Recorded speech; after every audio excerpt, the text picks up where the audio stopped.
Build quality की बात कर रहे थे, तो अगर हम इसी सेगमेंट में कार्स को नोटिस करते हैं, जैसे सेल्टोस है या फिर क्रेटा आ जाती है, तो ये भी भाग जाएंगे फोर्ड की तरह अगर इन कंपनियों को सपोर्ट ना किया गया। सही बात है। चीज बेचने से मतलब है कंपनी को, आफ्टर सेल सर्विस गई भांडे में। हमने भी मारुति चलाई है, हुंडई भी चलाई है। वो भी मैंने बोला बिस्कुट ही खिला दो बेशर्मो। वो आप समझ लीजिए लिविंग रूम था। हाँ। ये हमारा एक थोड़ा जैसे एक रूम आ गया है। हाँ। राइट। हम सेगमेंट बहुत अलग हो गई है। वो मैंने कहा भाई मेरा नाम नवनीत अग्निहोत्री है। आर्टिस्ट को बता रहे हो यार सफाई क्या होती है।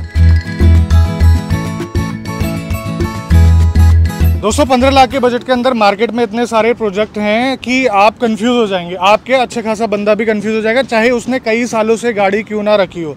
मिड साइज एसयूवी भी है और सेडान भी है और बाकी और गाड़ियां भी है, 4x4 भी है।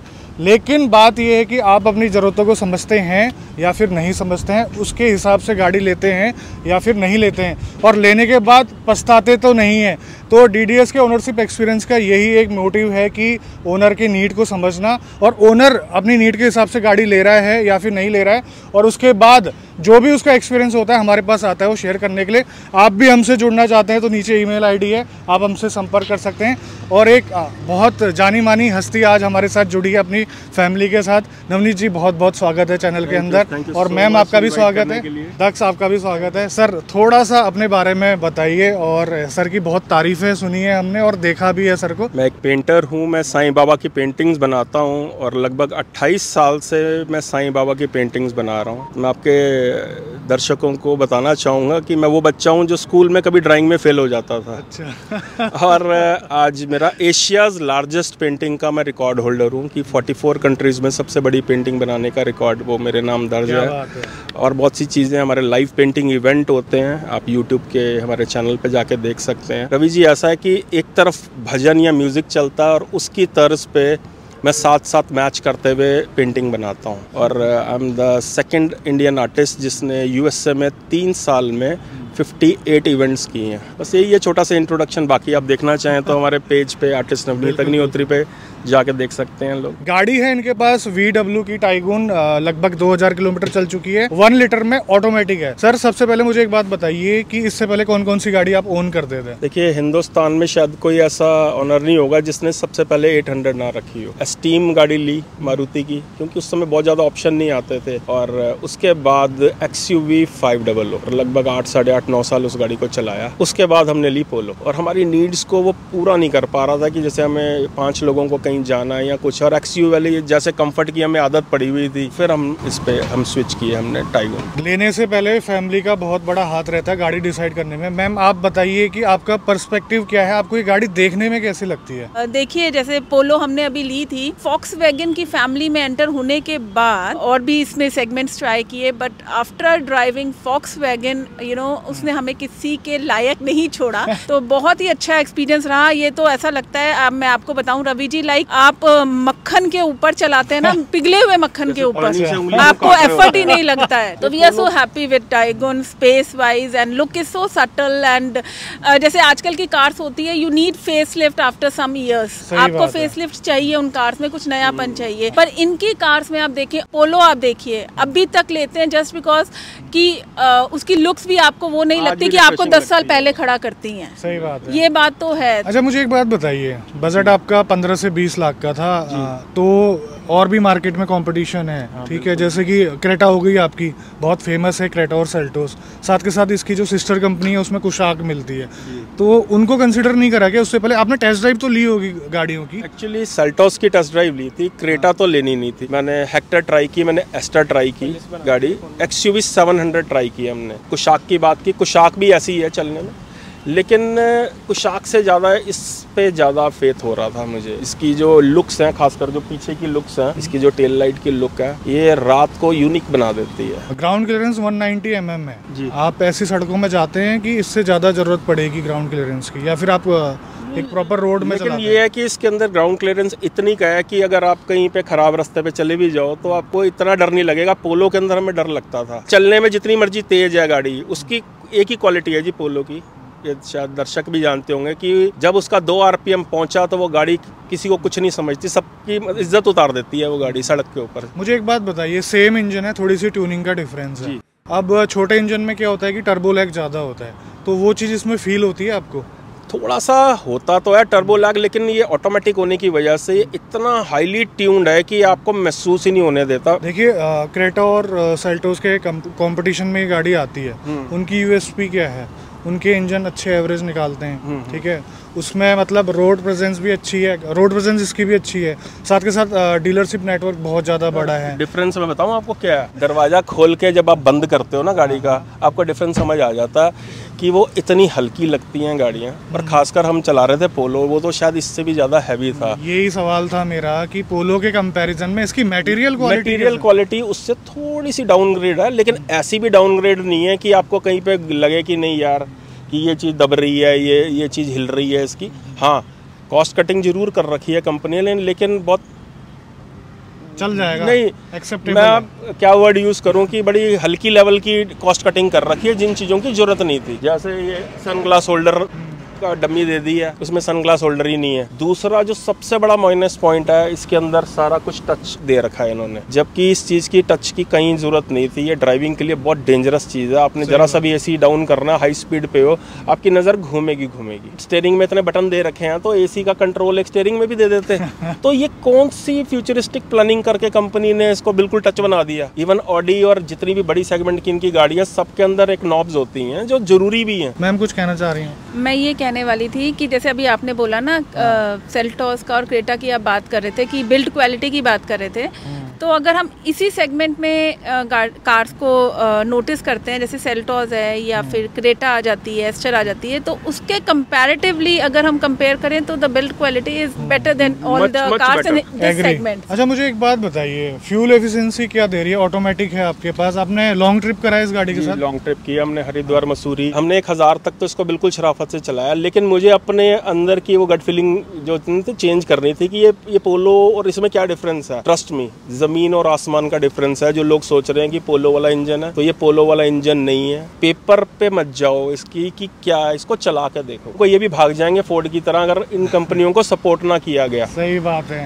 इन कंपनियों को सपोर्ट की जरूरत है सच में। देखो, ऐसा नहीं है कि वो क्रेटा और सेल्टोस जो है वो इंडियन कंपनी है, और खाली ये नहीं है कि मुझे कोई इनसे ऐसा लगाव है कि हम सपोर्ट कर रहे हैं। सच में ही कमाल है ये गाड़ियाँ। एक और बात मैं ऐड करना चाहूंगा, जो फ्यूल एफिशिएंसी रह गई आपकी, जो आपने बात बोली थी कि हाईवे के ऊपर इसने हमें हर तरह से, गलत तरह से चलाने के बाद भी इसने 15 से 16 के बीच में हमें एवरेज दी, जिसमें सिटी भी आ गया, हाईवे भी आ गया और हिल्स भी आ गया, डाउन हिल्स भी। और अभी 1 महीना भी नहीं हुआ, 1 महीना भी नहीं हुआ था। टैंक टू टैंक था ये, टैंक टू टैंक हमने किया था। लेकिन अभी जैसे आपके पास आए हैं तो 18.6 की इसने दिल्ली से MID में दिखा रहा है, और इसका बहुत ज्यादा डिफरेंस है नहीं। 12 से 14 आप इसको सिटी के अंदर आप निकाल सकते हो, और एक पेट्रोल गाड़ी के लिए ये बहुत अच्छी एवरेज मेरे हिसाब से है ये। अभी जब आपसे पहले बातचीत हो रही थी, 1.5 वाला जो इसका इंजन है आपने कंसिडर नहीं करा, उसके जो मेन रीजन है वो बता दीजिए। देखो, 1.5 लीटर इससे ज़्यादा कैपेबल इंजन है, बट वो कैपेबिलिटी आप यूज़ ही नहीं अगर आप कर पाओगे तो उसका रखने का, आपको लेने का क्या फ़ायदा हुआ। जैसे आपसे भी बात हो रही थी कि आपने कहा वो नेक्स्ट लेवल है। भाई वो नेक्स्ट लेवल यूज़ कहाँ करोगे आप? दिल्ली में 60 से ज़्यादा नहीं चला सकते, गुड़गांव के ऊपर आओगे 70 से ज़्यादा नहीं चला सकते, हाईवे पे आप 90 से ज़्यादा नहीं चला सकते। और जब ये चला के देखिए, ये तो सिर्फ एक सेकंड का डिफरेंस है दोनों की पिकअप के अंदर। वो 0 to 100 9 सेकंड में करता, तो ये 10 सेकंड में करता। आपकी ज्यादातर ड्राइविंग सिटी के अंदर होती, मेनली सिटी में ही है। फिर तो कोई सेंस नहीं बनता ज्यादा पैसे लगाने एक चीज जो मुझे लगती है, मैं आपको बताना चाहूंगा, दर्शकों को भी बताना चाहूंगा और फॉक्सवैगन को भी बताना चाहूंगा कि इसकी ट्यूनिंग ना कुछ ज्यादा ही ओवर कर रखी है इन्होंने इस वाले इंजन की, जिसकी शायद इतनी जरूरत नहीं है ट्यूनिंग। जो क्रॉलिंग स्पीड है वो ज्यादा है, ज्यादा जी। 2-3 सवाल और है मेरे मन में कि आपके पास VW थी, पोलो थी जी, ज्यादा आपने चलाया नहीं था, 8000 के आसपास जो आप बता रहे थे आप, तो एक प्रॉपर जो है ना आपने एक्सपीरियंस नहीं लिया VW का। ठीक है, VW में सर्विस कॉस्ट ज्यादा है, पार्ट्स वगैरह नहीं मिलते हैं, ये सारी चीजों के बारे में आपने क्या सोचा है, ये बताइए आप मुझे। देखो, गाड़ी तो आपने ले ली है, ये गाड़ियों में समस्या वैसे तो कम ही आती है जब तक हमारी खुद की मिस्टेक ना हो कि हम सर्विस ही नहीं करा रहे, हम हवा का प्रेशर ही नहीं चेक कर रहे। बाकी 22 लाख अगर खराबी आ भी जाती है तो कंपनी बैठी ही है। लेकिन एक चीज़ और मैं बताना चाहूँगा, अगर मैंने इतनी तारीफें की हैं इनकी फॉक्सवैगन की, तो मैं ये भी बताना चाहूँगा कि इस गाड़ी के बारे में फॉक्सवैगन को सबसे ज़रूरी जो काम है, इनको क्या करना चाहिए कि अपना जो सर्विस सेंटर्स हैं उसके अंदर इस गाड़ी की पूरी नॉलेज होनी चाहिए, जो कि अभी बिल्कुल भी नहीं है। बिकॉज क्या हुआ जो आपको ऐसा रियलाइज़ हुआ? ऐसा हुआ ये कि पहले तो जब इसके अंदर एक Volkswagen कनेक्ट करके एक ऐप आती है इसके अंदर, थोड़े दिन बाद क्या हुआ कि इसके म्यूज़िक सिस्टम के अंदर से एक आवाज़ आने लग गई, टोनो जैसे नोटिफिकेशन आती है। मैंने शोरूम में फ़ोन किया, वो तो सीधा सर जब सर्विस के लिए लेके आओगे ना तो आप सारी समस्या रिजॉल्व हो जाएंगी। उनको सिर्फ बेचने से मतलब है, पूरी कंपनी में किसी को नहीं पता ये कि समस्या क्यों आ रही है। कभी कोई किसी को फ़ोन करे, कभी किसी को फ़ोन करे। सर हमने तो पहली बार देखी है। लोगों को ज़्यादा पता जो ओनर्स हैं कि इस गाड़ी में क्या समस्या और कैसे ठीक होएगी। अच्छा। कंपनी को कुछ नहीं पता। कंपनी को जरूर पता होगा, सर्विस सेंटर्स में बिल्कुल कुछ नहीं पता जी किसी को। लगे रहे एक दूसरे को दिखाया, जिसने गाड़ी में बेची थी उसको गाड़ी में बिठाया, ओ बस भाई आपको मैं चीज़ दिखाऊँ, एक नई शिकायत आई है, हाले मजे ले रहे हैं।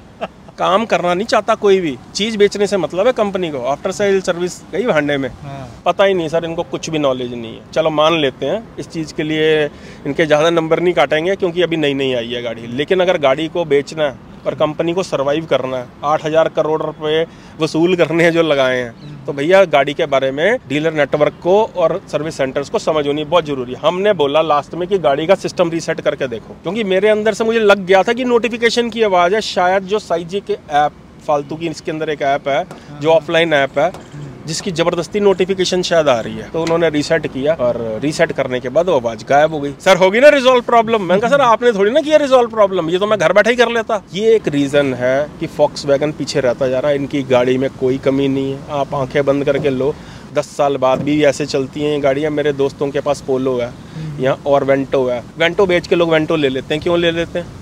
सही बात है। इतनी रिलायबल कंपनी है और सारी कंपनियों की फादर कंसर्न है ये, मतलब इन्हीं की है। स्कोडा लोग लेते हैं, लोगों को शायद ये पता ही नहीं है स्कोडा का पेरेंट कौन है, Volkswagen। ऑडी का पेरेंट कौन है, Volkswagen। तो जो कंपनी ऑडी जैसे इंजन बना रही है, जो मर्सिडीज और BMW को टक्कर देती हैं गाड़ियाँ, देखो अगर किसी ने मर्सिडीज लेनी है तो वो क्यों लेता, उसको पीछे बैठना है। जो ऑडी लेता है उसको आगे बैठना है। ऑडी इसलिए ली जाती है खुद चलाने के लिए। देखो जो VW और स्कोडा टाइप की जो ब्रांड है, ये गाड़ियां सिर्फ A to B प्लेस में जाने के लिए नहीं बनाती, इसमें एक प्लेजर मिलता है, चलाने की फील आती है, एक ओवरऑल जो एक्सपीरियंस है ना वो अच्छा मिलता है इस गाड़ी के साथ। आपको समझ में आता है कि ड्राइविंग डायनामिक्स एक्चुअल में क्या है। अब जैसे हम क्रेटा सेल्टोस की बात कर रहे थे ना, उसमें वो चीजें मिसिंग है जो इसमें है। तो यही रीजन है जिनको ये चीजें समझ में आती है। सर का क्या था, पोलो ने आदत खराब करी इनकी, नहीं तो हो सकता था ये भी क्रेटा में जाते या फिर सेल्टोस में जाते। नहीं खैर, मैं फिर XUV के बाद शायद लेता ही XUV 700 ही लेता। मुझे पसंद भी आई थी वो गाड़ी, लेकिन उसकी वेटिंग इतनी ज्यादा थी गाड़ी की, और वो देई पेट्रोल रहे थे गाड़ी, और मुझे इतना समझ आ चुका था कि 2000 सीसी का इंजन सिर्फ रख लोगे आप चला नहीं पाओगे, क्योंकि शायद जो XUV के ओनर्स हैं 700 के, जिन्होंने पेट्रोल गाड़ियां, वो आप देख सकते हो कार24 पे सेल के लिए आ चुकी हैं गाड़ियां। क्योंकि आपने ले तो ली, लेकिन भाई साहब अब आप एक चीज देखो, 50,000 की आपकी किस्त जा रही है, 20,000 रुपए का तेल डलवा रहे हो आप गाड़ी के अंदर, और एक महीना ऐसा आएगा जिस साल में इंश्योरेंस भी जाएगी आप, तो आप कहोगे गाड़ी नीचे ही खड़ी रहने दो।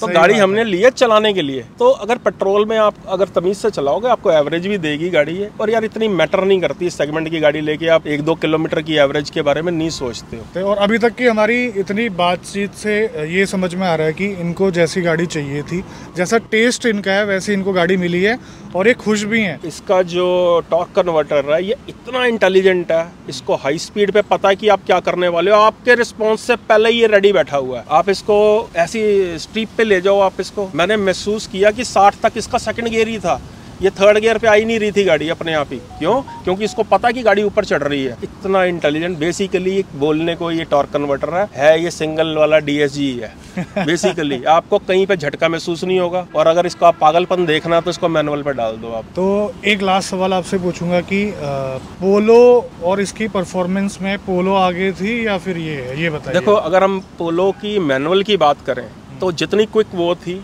शायद इनकी 1.5 भी नहीं है। मुझे तो बहुत मज़ा आ रहा गाड़ी चला के।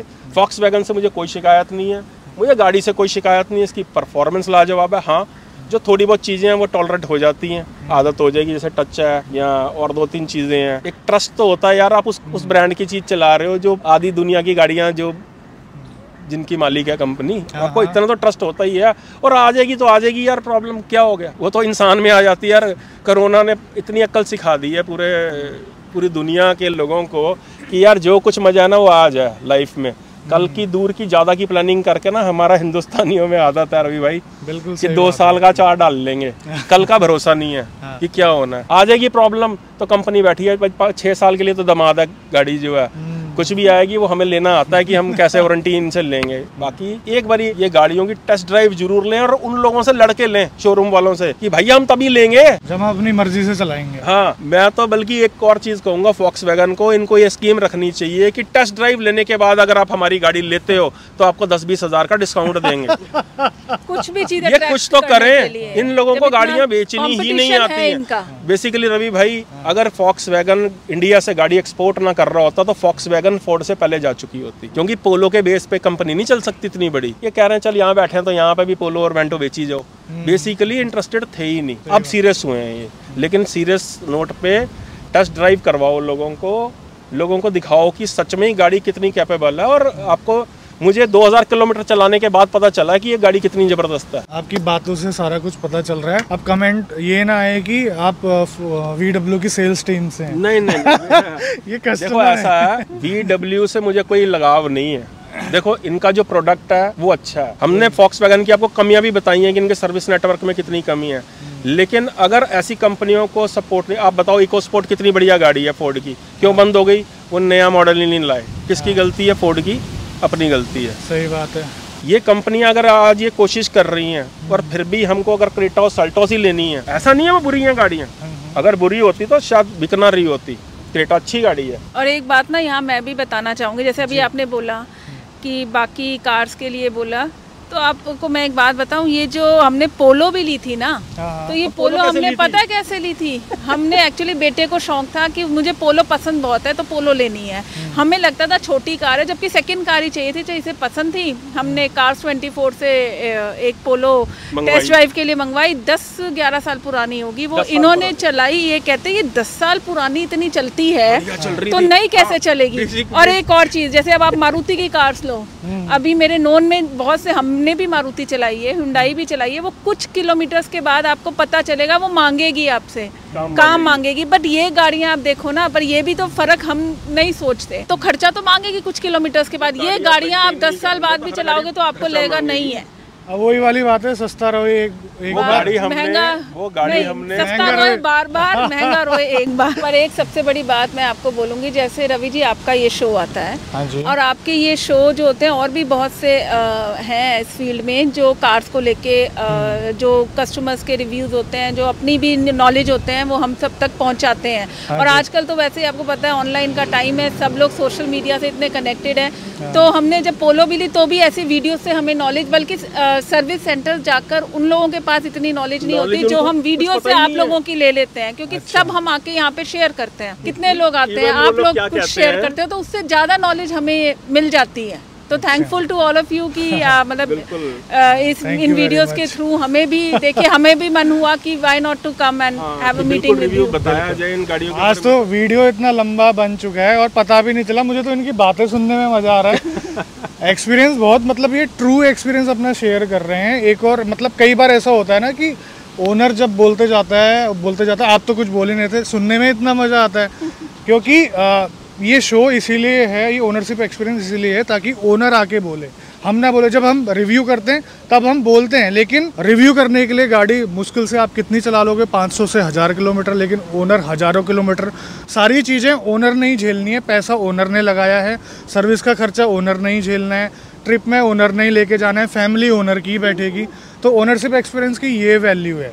तो चलिए अब इस गाड़ी को चला कर देखते हैं, बहुत देर के बाद चलाने का मौका मिल रहा है, और चलाते चलाते बातें करते हैं। और इस बार सर से कम सवाल पूछेंगे हम, ठीक है? सर ने बहुत टाइम लगा दिया। तो अब ड्राइव करके देखते हैं, ड्राइव करके जो भी फीलिंग होगी आपके साथ एक्सपीरियंस करेंगे। और साथ के साथ मैं 6 फीट 4 इंच मैं बैठा हुआ हूँ आगे, और पीछे स्पेस देख लेते हैं गाड़ी के अंदर कितना मिल रहा है।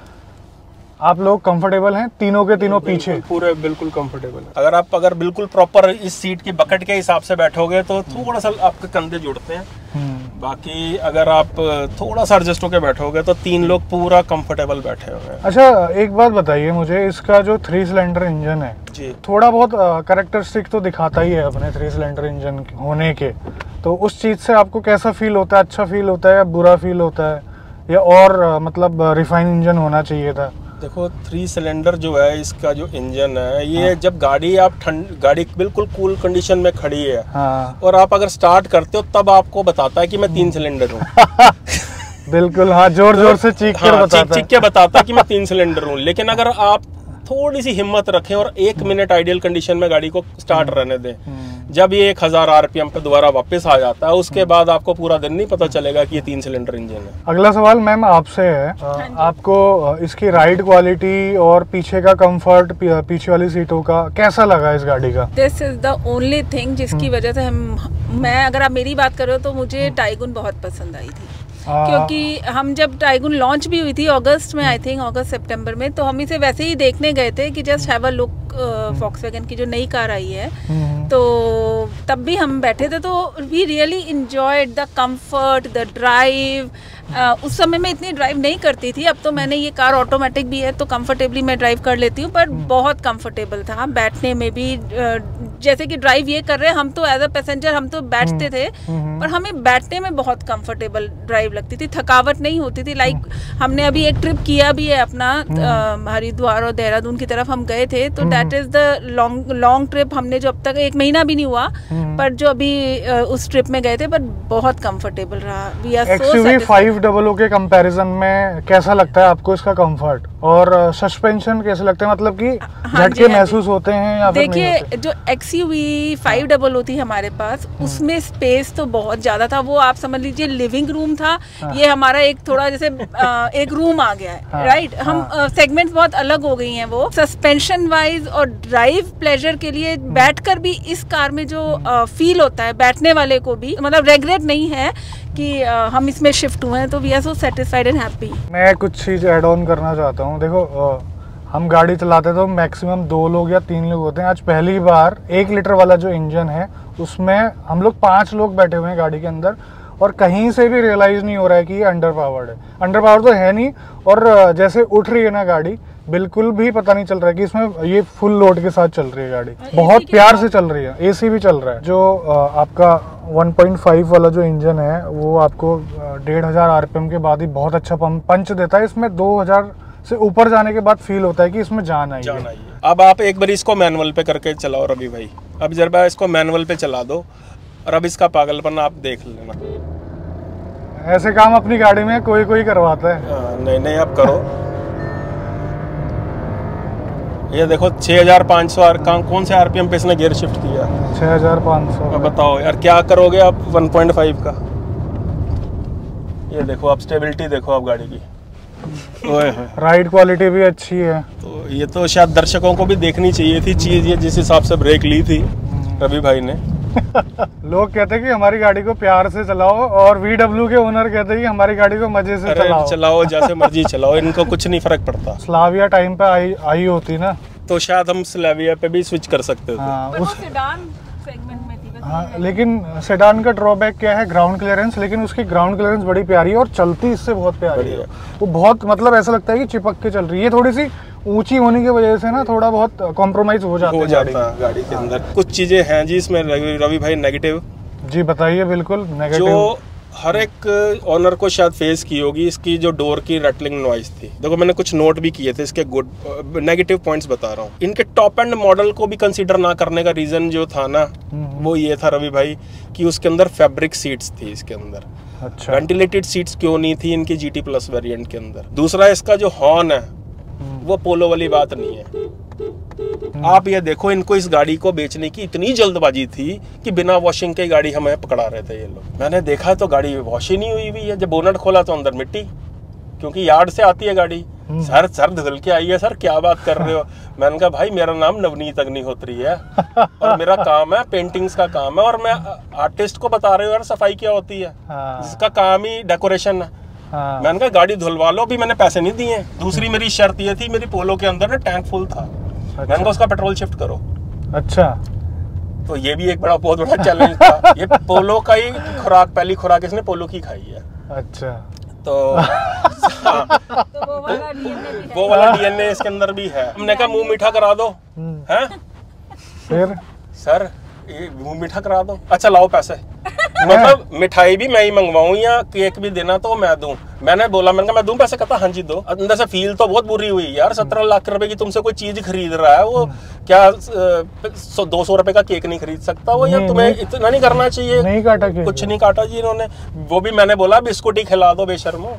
तो बिस्कुट जो है, इन लोगों को इंडियन माइंडसेट का फॉक्सवैगन के जो डीलर्स है ना, देखो कंपनी बहुत जेन्युइन है, लेकिन जब तक सच में ये पूरा डंडा पीछे से नहीं रखेंगे ना, तब तक ये गाड़ियों की सेल और सर्विस नेटवर्क ठीक नहीं होगा। भाई किसी और स्टेट में लेने वाला बंदा एक बारी तो सोचेगा कि कितने किलोमीटर पे इसका सर्विस सेंटर है। चलो हम तो दिल्ली एनसीआर में रहते हैं, तो दिल्ली के अंदर 2 इनके सर्विस सेंटर है, लेकिन जो दिल्ली से बाहर रहता है वो कैसे प्रेफर करेगा? खाली अगर इन्होंने पैसा लगा के वेस्ट ही किया तो भैया कंपनी आज भी बंद है और कल भी बंद है, अगर सर्विस सेंटर नहीं खोलेंगे ये।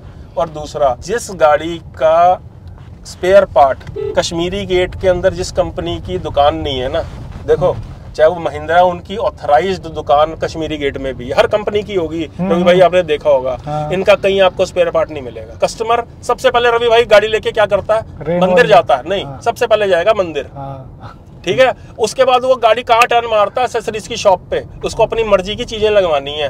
और जब वहां पे जाके पता चलता है, वो कर रहे भाई साहब इस गाड़ी का तो हमने नाम ही नहीं सुना, ना कंपनी के पास है ना मार्केट में कुछ है, कुछ नहीं मिलने वाला इसका बाजार में। ये चीजें इम्प्रूव कौन करेगा? कंपनी को करनी पड़ेंगी रवि भाई इम्प्रूव। देखो इम्प्रूव तो किया है इन्होंने, इनकी सेल्स भी बहुत बड़ी है। अब देखो ना, बहुत सारी गाड़ियां अब रोड में दिखने लग गई है। और दूसरी चीज ये भी है, ट्रेंड भी एसयूवीज का आ गया है, उस वजह से भी इन गाड़ी को कंसिडर किया जा रहा है। और गाड़ी है भी अच्छी, बहुत सारे रीजन है, तो एसेसरीज तो मिलनी चाहिए, क्योंकि सेल्स अब अच्छे नंबर्स में होने लग गई है गाड़ी की। कंपनी तो प्रोवाइड करे ना एटलीस्ट। अगर मार्केट की छोड़ दो, हमको लगवानी नहीं मार्केट से कोई चीज। अगर आपने हॉर्न भी चेंज कराना तो कंपनी कल को कहेगी सर आपकी सर्वे वो जो है ना वारंटी लैप्स हो गई। अगर आपने क्रेटा को बीट करने के लिए गाड़ी बनाई है तो क्रेटा से टक्कर लो और उससे सस्ती तो गाड़ी बेचो, उससे महंगी गाड़ी और उससे कम फीचर। सही बात है। अब हर बंदा हमारी तरह समझता नहीं है ना रवि भाई की यार सच में चलाने में कुछ अलग ही लेवल का मजा है इसके अंदर। कस्टमर को फीचर्स भी देखने हैं यार, जो 20 लाख खर्चेगा ना वो फीचर्स भी जरूर देखेगा यार गाड़ी के अंदर। अभी जो है ना, बहुत सारे जो बायर हैं, फर्स्ट टाइम बायर हैं, उनको ये चीजें नहीं पता। जैसे आप बहुत टाइम से गाड़ी चला रहे हो, आपको पता है ड्राइविंग डायनेमिक्स क्या होते हैं, तो वो चीजें मिसिंग है, वो धीरे धीरे जो है ना डेवलप होंगे। आप जैसे लोग आते रहेंगे ओनरशिप एक्सपीरियंस में, समझाते रहेंगे लोगों को ना, तो ये चेंज होगा। आप देखो ये कैमरा कितना गंदा है इसका। कैमरा एक तो छोटा सा कैमरा, ऊपर से आपको कोई डायरेक्शन नहीं बताता।